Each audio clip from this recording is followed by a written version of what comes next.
Hi everyone, and welcome to another episode of BlazeET Tech Talks. I am Jakub. And I'm Hugo, and today we're going to talk about Jamstack.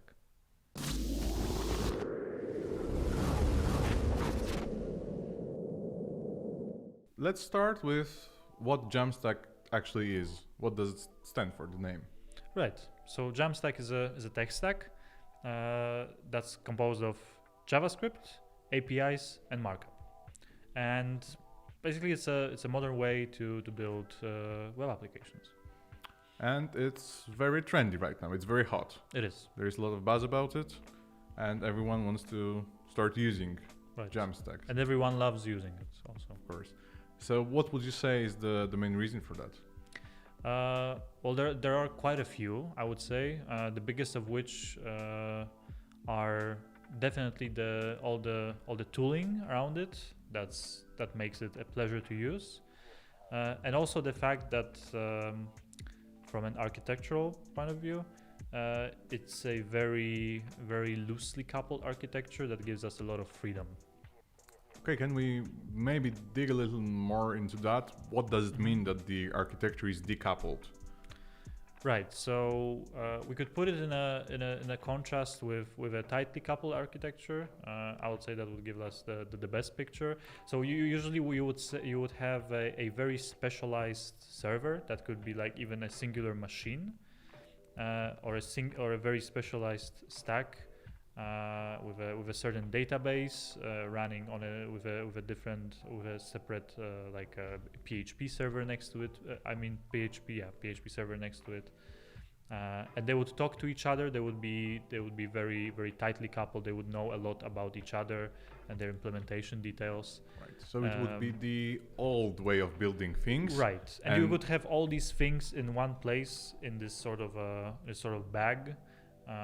That you would be in a situation where you can't really pull any of those things from the bag and use it on its own, or rather you could, but you would not be able to achieve anything that you had in your bag before. Right. So the old way of building things would be everything is coupled in this big bag of software, and it has to be in this one big bag, because if we pull something out, the whole bag is going to break. Pretty much. And if you want to scale it and make it bigger and add more things to it, the biggest problem is that you have to buy a bag that's of the same brand from the same store. Right.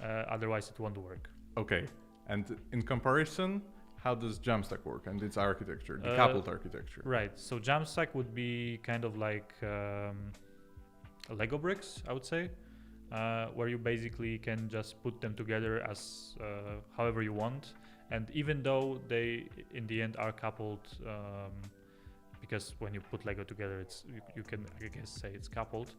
But you can put together different sets, and you can put together pieces from wherever you want. And it will still work, it will still build, and it will still resemble what you want it to resemble in the end. Right, so instead of having this big bag of software products, we instead have these bricks that are in its own, they're independent. Right, and they don't really know anything about each other. So our front-end brick would only know that it's getting data in the form of JSON from somewhere. It doesn't care from where, it doesn't care about what that particular thing that serves the data implements, whether it's using PHP or Go or JavaScript or whatever language it uses. The front end doesn't care. The front end only cares about the data it gets in a very specific format, whichever format you want, by the way. And the same goes for all the other services. So your CMS also doesn't care what front end you use, whether you use React, Angular, and then there is everything else. There's authentication, there's payments provider. Exactly. And none of those things care at all about any of your implementation details in your front end or in the other services. So your authentication provider doesn't care about your CMS choice, and your CMS doesn't care about your payment system. But they still all can talk with each other via APIs. So the A part of the Jamstack. So it sounds that this approach is indeed more modern. Maybe let's try to structure this a bit and list the main benefits of actually using Jamstack. Right.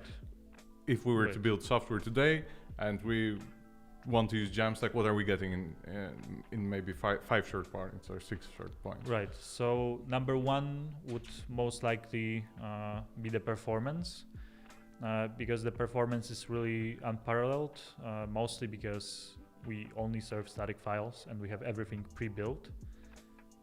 So there's there's no way we can ever achieve that with pages built at the request time. Which, I mean, of course you can cache everything, but caching is hard, and caching is also, it requires a lot of effort. And generally speaking, to get similar performance to what is in Jamstack, you of course can do that. You can get super fast and super good performance with basically any technology. But it just requires much more effort than it does with Jamstack. Jamstack basically has the performance by default with everything. So it's built for performance, and it's basically built for performance, because we serve everything that's, again, pre-built, static. So there's no work to do. Right. We just get everything right off the bat.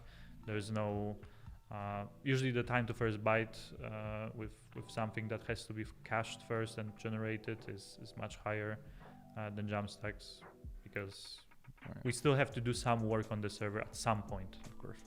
So would I be right to say that with Jamstack we have to try really hard to ruin the performance, while with the monolithic architecture we have to try really hard to get the performance? You could say that, yeah. Okay. Yeah. Of course, that would probably be the case for starting out with the project, because as time go by, it's really easy to mess up performance of basically everything. Of course, that's the usual development. Yeah. So, what about security? Is it better with Jamstack? Is it? I would say that this is a good second point, because the security is basically by nature of Jamstack, and the fact that everything is decoupled and everything basically lives in a completely separate world, you could say. The surface for attacks is much more like there's not that much of an attack surface as there usually is. If you would have some monolithic example, by gaining access to an admin panel or maybe to a database, you could probably affect many parts of the system at once. It would be pretty devastating. Whereas with Jamstack, even if someone would to access your CMS, whether that would be if they deleted your Google Docs that you use for content, or they would get access to your headless CMS, they could change a lot. They could even delete your data, but first of all, there would probably be backups from either Google or the headless CMS that you're using that you didn't even have to care about in the first place. Because they're the default thing. They're just there. And the second part is that everything that you already deployed is there, because those are static files that cannot be really manipulated or changed or deleted from the CMS part. So you're pretty safe there. Okay, so it's more secure and it has less vectors of attack. And going back to my analogy for the Lego bricks, we're probably safer just taking out, if someone takes out one brick, it doesn't mean that the entire structure collapses. Right. So maybe like a quick example, like for example with WordPress, if someone would to get like through your authentication system, they would probably be able to, let's say you have users on your site that authenticate, they would usually probably authenticate with your WordPress setup as well. And if someone would to gain access to it or break through your authentication, they would not only be able to impersonate your users, but would probably be able to gain the admin rights for your admin panel, because it's the same authentication system in place. And if they were able to gain access to your admin panel, there's a high risk that they would be able to do something with your database. They would be able to change everything with your front end, with the API, basically everything. Yeah, of course. Whereas with Jamstack, if we had like an authentication system, it would probably be either as a microservice that we would make ourselves or a third party. In both cases, if it's a third party, they probably have the domain knowledge and much better security than something that you host yourself. And for the microservice that you would write yourself, it would still be pretty bad if someone, of course, got through it. But if they did, maybe your users would be compromised, which would be bad enough. But at the same time, nothing like your content or your hosting, rather not hosting, but like there deployments that are already there, displaying content, or your CMS would have nothing to worry about because they have nothing to do with your authentication system, right? Right. So definitely more secure. Yeah. By default, also. Yeah. Also by default. Yeah. And what about scalability? It's an important part of today's products. Like every digital product is going to scale eventually. Right. So are we better off with Jamstack in terms of scaling? Well, most likely, because most likely the things that are more often than not the user-facing parts of Jamstack are the static files, because this is the things that we pre-build. So everything that is getting served to the users is already static. And things and static files are incredibly easy and cheap to serve and scale because we can just distribute them on the CDN and serve them, cache them indefinitely and serve them in as much quantity as we want without any expensive computations needed most of the time, because usually you probably want some serverless functions also doing some work. Maybe you want to optimize some images, do some stuff as well, but yeah. Right. So it's more scalable because maybe not even more scalable, but it's much easier to scale, and it's much easier to scale very seamlessly, very automatically, because most CDNs are just respond super seamlessly to traffic increase. If you have 100 people requesting your site and 100 million people requesting your site, for CDN, it's not really that much of a difference in terms of performance. Because the architecture is there already, and it's meant to, like, for this, CDNs are already meant to serve millions and millions and millions of people. Well, yes, but the biggest part of it is just static files. There's nothing much more to it. It's like if you were to basically send everyone a text file. There's no work that any server has to do. No computations required. It's just. Yeah. So if our product suddenly went viral, we would have no problems with scaling. It would auto scale basically. On most CDNs, yeah. If you have a CDN in place already, you would only pay for the extra bandwidth that you use because it scales. But in terms of scaling, there would be no issue. Like 99.9% of the time. So you mentioned it's also cheaper to host. Is it the case that the Jamstack applications are in general less costly? Is it true? I mean, it would depend, because as we talked about before, the Jamstack apps are inherently combined of many different services. Yes. So I guess the sum of all the services that you're using might exceed the regular costs that you would use for a monolithic architecture solution. But it usually doesn't. The biggest problem with monolithic architectures is that once you're locked into them, and once you start paying for hosting and for scaling, you pretty much don't have that much room for optimizing things. Right, and also I think that it's the case where we're delegating our critical tasks, like having content management system or authentication service, to companies that are absolutely top of the top in their specific domain. Yeah, that's one thing. But even in terms of, like, if we focus on purely the costs first, if you were to have like your product with Jamstack, even if it exceeds what you paid for WordPress and you're not fine with it, there's always room for optimizing it, right? So if we're paying even like 2 or 3x of what we paid before, we can look at, okay, what actually costs this much? Okay, we're using a lot of money on the authentication service. Let's think about maybe what alternatives can we use? Maybe we can write our own, because we don't need as sophisticated of a service as this is. Maybe you can move to a different provider. And there's like a lot of room because we can optimize pretty much every single aspect, and if it's not optimizable, we can even swap it out for something else. There's like complete freedom in terms of this. So even if in pure cost,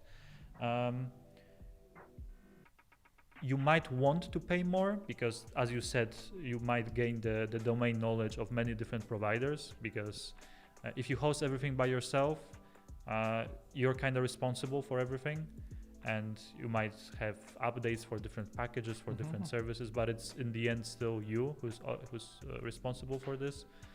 Whereas if you're using an authentication service to authenticate your users, you have companies with millions of dollars and hundreds of people behind them that do only security and make sure that no one gets unauthorized access inside. So I would say that it's very cost effective using Jamstack because you're getting insanely good value to money ratio. Because if you're paying for CMS, then you're getting top quality in terms of money to value, but also you're not locked. So if you're not satisfied with your CMS, or if you're not satisfied with your authentication or whatever payments provider, you just swap it out easily. Right. And you have a lot of freedom in terms of how much features and how sophisticated you want your solutions to be, because as I said, if you want a super simple authentication solution, you can maybe host your own even still as a microservice, and then you're reducing the cost as well. And you're reducing the costs. But if you're like if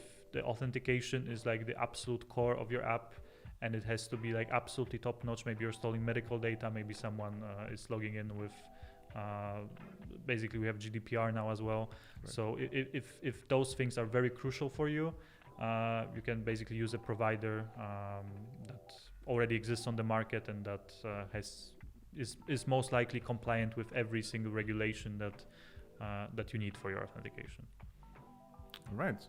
And last but not least, developers and development experience. Right. How does it work with Jamstack? Do developers like Jamstack? So developing with Jamstack is very nice in terms of I guess there are many things to it. One thing is surely that when you develop, you only have to really care about one thing at a time, because when you develop when you focus on developing the front end, you only really need to care about the front end. You don't need to care about the fact that maybe some change that you do on the front end will somehow now break the integration with something, or like affect some other system that's used here. Or I guess you can worry about it, but usually just interface with everything via APIs. So as long as you get proper API response and use it properly, you don't really have anything to worry about. And the same goes for other services. So if you develop a microservice for authentication, you only have to care about its API and that it stays the same between the versions, and you don't have to worry about affecting the front end in any way, right? Right. So in general, it's a very good developer's experience.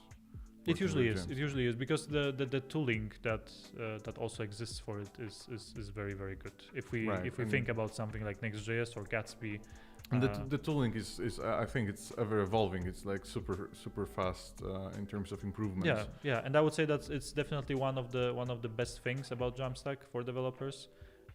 Because with today's tooling, it's extremely easy to create products with Jamstack. Okay, to summarize the 5 main benefits of using Jamstack, we have better performance because our apps are decoupled. We have more security. Again, it's a default state because everything is more decoupled. Right. And we're getting scalability that's unparalleled because everything is usually static files, and then we have CDNs that seamlessly compensate any spikes of users, which is also the default. And we're having really good developers experience, which is also the default. Because all the tools are evolving very quickly and are made for developers. And on top of all that, we're getting really good money to value ratio for everything we're building. And most importantly, I think here is that we decide where the money goes, basically. Right. So if we want to use a lot of money on authentication services, because that's one of the core. Right. We don't have to throw all of our money into hosting of X solution, but we can throw it into authentication. We can throw it into CMS. We can throw it into anything we want. Of course. And would you say that there are any specific industries that benefit the most from using Jamstack? And these benefits are obviously very good. And right. So yeah, is there anything specific? I think I would say that. So any industry would benefit from it, but I think what I would, off the top of my head, one big example would be e-commerce. I think that would be pretty huge because there hasn't really been like one perfect way to do e-commerce. There has been doing static things with e-commerce is pretty tricky, but with Jamstack it becomes really easy. And I would guess also the media, so news sites, I would say. Not necessarily blogs, but maybe like bigger like news companies that basically need to serve static content, because that's exactly what it is when you serve a news story to a lot of people at once in a very short amount of time. That's like perfect use case. Like it just sounds like tailored for Jamstack. Right. So anywhere where performance is one of the key factors, we're benefiting. So for e-commerce, I would say that anywhere where any of the factors that we listed, of course, is a big benefit. But for e-commerce specifically, what's so good about Jamstack that you would just off the top of your head? Right. So traditionally, e-commerce was pretty hard to do with Jamstack because we have this way of like the best way of serving content, which is static. But e-commerce changes a lot, and it changes a lot of times based on who is viewing the site, of when they're viewing the site.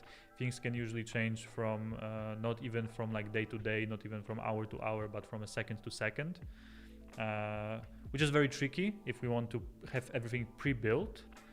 And so traditionally we had like the monolithic systems, which were basically serving you whatever you wanted, or rather whatever you were supposed to see at request time whenever you asked for it. There is still some caching available, but it wasn't ideal. It still is not ideal. Then we had server-side rendering, which was very popular with Next.js initially. But this is still something that we have to do on the server, and this is still some work that we have to pay for and use like computing power to basically create our sites on demand. And now, since Jamstack is at a point that it's at, we can easily offload basically all the e-commerce work to Jamstack and to serving things statically, because not only the incremental rebuilds are much faster because we don't have to rebuild the whole thing. If one product page changes, we can rebuild just this one product page. If the home page responds to some changes in your cookies or maybe some events, if we can anticipate them, we can already also pre-build them. That's also a very good alternative. But then we can easily combine Jamstack with other rendering approaches that we talked about in another episode. So you can still have everything living in Jamstack and everything being statically pre-built, everything being super fast, SEO friendly, while still having dynamic parts just there. Okay, so it evolved to support e-commerce in a brilliant way, actually. Right. Basically all the tooling, all the great tooling for developers is also one of the reasons, because now we can, as I said, the incremental rebuilding of the sites, and the fact that there is so much more freedom in terms of what we can do with Jamstack sites. Also, I think it's very easy to now connect to something like headless Shopify or other services. Right, like that, right. That's another big thing, that all the huge providers that we have traditionally seen having their own like all-in-one solutions are really opening up to headless. And as you mentioned, Shopify is a perfect example. They're really big with headless commerce. And I mean, Jamstack with Shopify sounds like it's a perfect match. And for the media agencies or news sites, what would you say are the biggest benefits? Of course, I know that they're sort of going into every industry that uses Jamstack, right. But just listing them. I mean, media sounds good because it sounds like an industry made for Jamstack, mostly because they need to serve a lot of static content. So the already every article, right? Every article to a lot of people, and it usually is the case that some articles are not that popular with how many users actually view them, and some are extremely popular, and those views are usually pretty spiky in terms of. Right. You can probably see like hundreds of thousands of views in a single day, and then nobody cares about something the next day. Yeah, so one article changes. Right. Yeah. So this is perfect case for scalability. Exactly. Responding to traffic spikes is like one of the big things I would say here with media, and that's absolutely perfect. And the fact that once the story is written, we can just cache it indefinitely and serve it as a static file makes the serving so cheap that it's a match made in heaven. So for media, we have all the static articles that are incredibly responsive to view spikes, and we also have very good tools for that because we have brilliant headless CMSs that we can already use. Right, exactly. So we don't exactly. That's another perfect case because then we don't have to care about basically making a CMS on our own from scratch just for our particular use case, which is a horrible idea. But we can rather just pick from whatever we have on the market, and we have a lot of CMSs on the market. And if any of them don't fit your needs, it's not really possible because there are CMSs made specifically for people that don't have their needs met by other CMSs. Right. In terms that you can basically create your own CMS out of their CMS very easily. So yeah. Okay. So also, but it's widely used currently. As we said, it's very hot right now, and I think a lot of big companies are using it. Spotify is using it. Adidas is using it. Like probably any company you name. Yeah, I would say any big company that you can think of is using Jamstack. The only question is to what extent they're using it. Right, because some will just be hosting their blogs or whatever on Jamstack. Others will be building whole web applications with it. Right. But in general, it's getting very wide adoption. It's getting very wide adoption. It's usually like Jamstack is pretty new, but it usually is the case with things like Jamstack that people gradually move towards it. We can already see it with a lot of companies, and even if they use it for like off projects, a lot of times it's not really worth to change your entire architecture, even if something is much more efficient if you already spent years and years on developing it. So we won't like automatically see everyone just change overnight to Jamstack. It's gradual change that's happening already. Exactly. Right, and we're using React, of course. And so what are the most popular React frameworks that are used for Jamstack? Is there anything like that? So there's definitely Next.js, which is our favorite, I think, right now. And there's Gatsby. I would say those are like the two biggest. There are a few others, as far as I know. But Next.js and Gatsby are definitely the biggest contenders. Right. Next.js started out mostly with server-side rendering as a biggest feature of it. Gatsby, by default, started as a Jamstack product, so to speak, because from day one it was made to pre-build everything statically.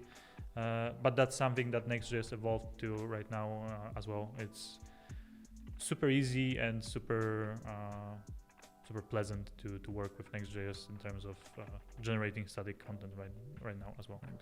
Of course, we're React focused, but can you build on Angular or other? I mean, it's Jamstack, so JavaScript part. Yeah. I mean, everything that can pre-build your site and spit out a static files, whether that HTML file and JavaScript file, everything that can do that can support Jamstack. As far as Jamstack adoption, I think Angular has a pretty good one recently. I'm not sure of it though that much, but React definitely is big in Jamstack, right? I mean, Next is all about Jamstack, so React. I think React plays perfectly into Jamstack because React in itself is also very, very freedom-focused library. Sort of this piecing together Lego bricks, as we talked before. So it suits Jamstack very well. Right. Okay. So to wrap things up, let's do a small thought experiment. Let's say that we want to build an e-commerce store. We want it to be very high performing, so of course we're going to use Jamstack. Right. And what components are we going to need? So front end, first of all, we have to have our storefront. Of course. Then we probably need some sort of e-commerce management system. Backend, sort of. Right, so we can manage our products and everything related to them. We'll probably need some user management system so our users can log in and save their addresses and serve the products they're interested in. So some sort of authentication. Then we'll also probably want some sort of a CMS for the content, so we can publish blog posts, some updates in terms of as far as our products go. And we have to host it all somewhere, so hosting as well. And also, if we want to use an external payments provider, we need that. Of course, we need the payment provider as well. Yeah. Okay, so let's dig into each of these blocks and see which technologies are we going to use for them. Right. So first of all, we have frontend.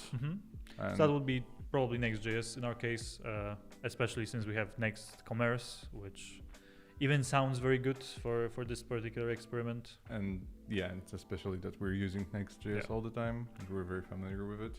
So definitely Next.js.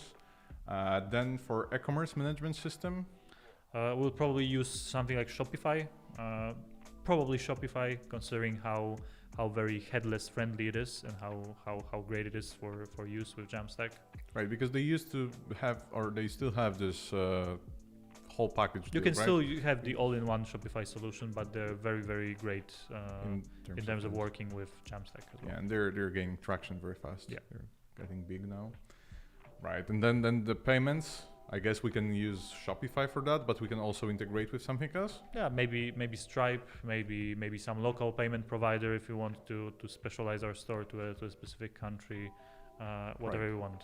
Right, that's the beauty of the headless stack, that even though we're choosing Shopify, we can still... Yeah, we're not locked in at any point into anything, basically. We can integrate with whatever payment provider we need, for example. That's great.